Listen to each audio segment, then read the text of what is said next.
Welcome everyone back to another episode of Eclectic Source, where I give my views and my perspectives on whatever comes across my mind.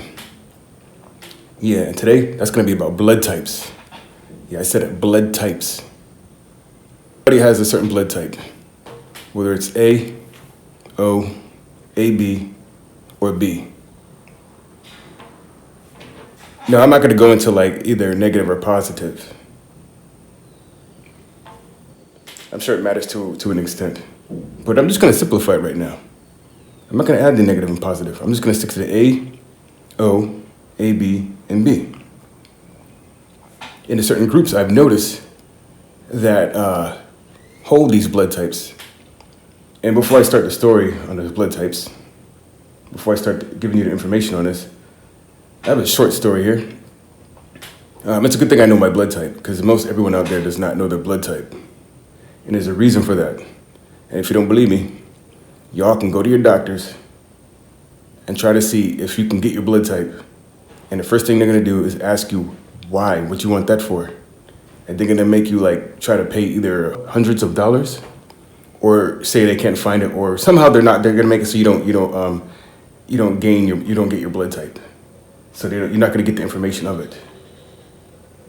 They have these kits. You can go to Amazon. They have test kits. They have all kinds of ways you can get your blood type information. Now, I'm not claiming to be no damn doctor.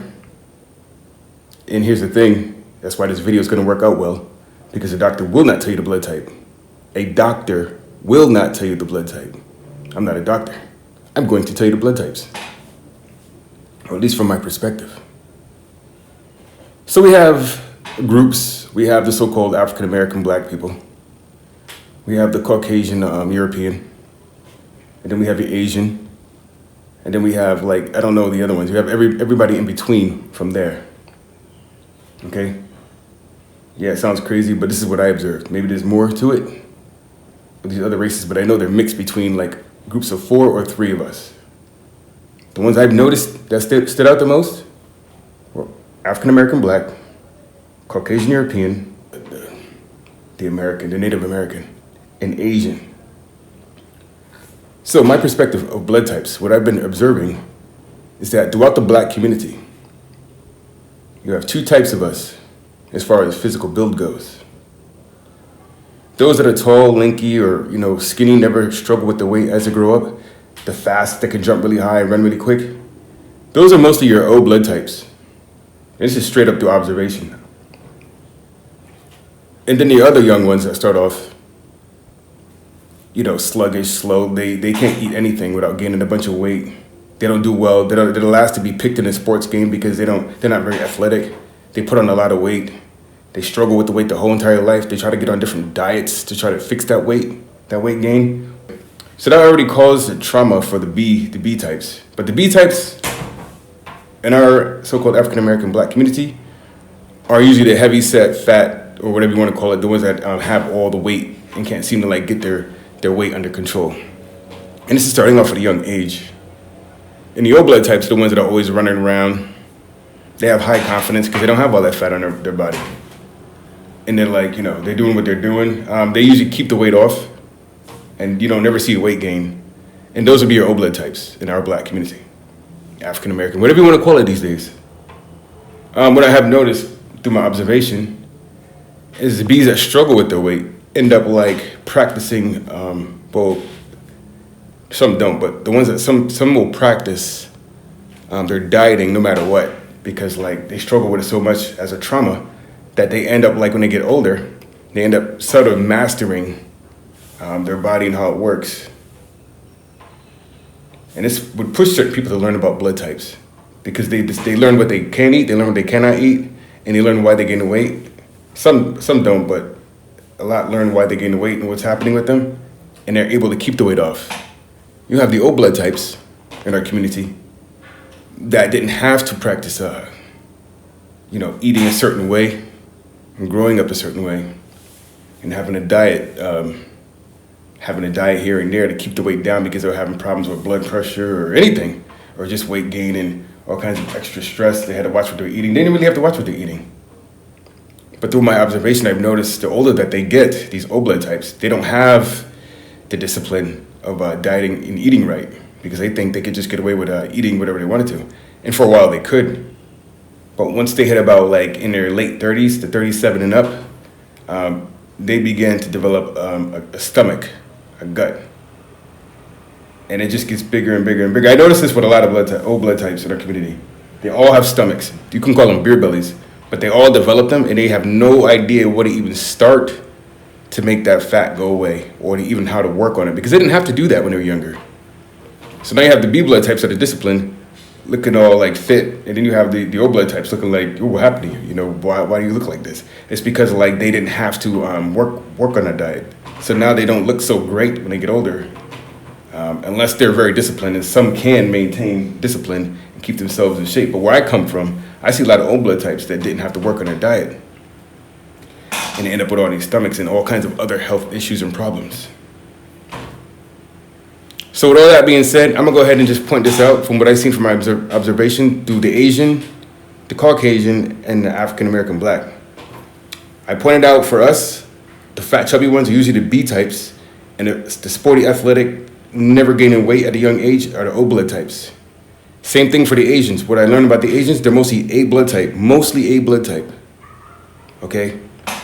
Their chubby ones and overweight ones are going to be AB, because they have the B in there. They're going to be AB. That's what I've been observing. I noticed this. I looked at people, looked at the blood types. I've talked to people all over the place, and I found this out. Asians are usually A, that are slim and skinny, like the O's in the black community are usually skinny, slim and skinny, right? And the fat ones in the black community are B, and the fat ones in the Asian community are AB. It sounds weird, but it's AB, and that's just what it is. As far as the Caucasian European, all I have been able to figure out there is that like I've even seen like skinny ones that are B blood type in that group.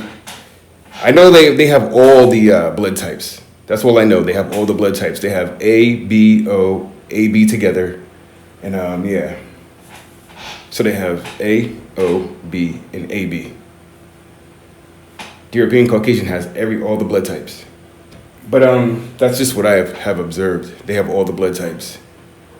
And I do know like a lot of them, the Bs are usually like, you're overweight. You easily gain weight when you're within the B blood type. They can be B overweight, they can be AB, I think, overweight. I don't really know too much about the blood types in that group there. But definitely the B blood type holds the weight, if you know what I'm talking about. So on our next part, the third part, I'm gonna go ahead and tell you that that should be an idea of, you know, your blood types. As far as like wanting to know what they are and why you should follow a specific diet. So whatever blood type you think you are, find a guide. I have a guide that I posted online before. Find a guide that that can help you eat properly. Find a guide that will help you eat the proper foods and to not eat certain foods.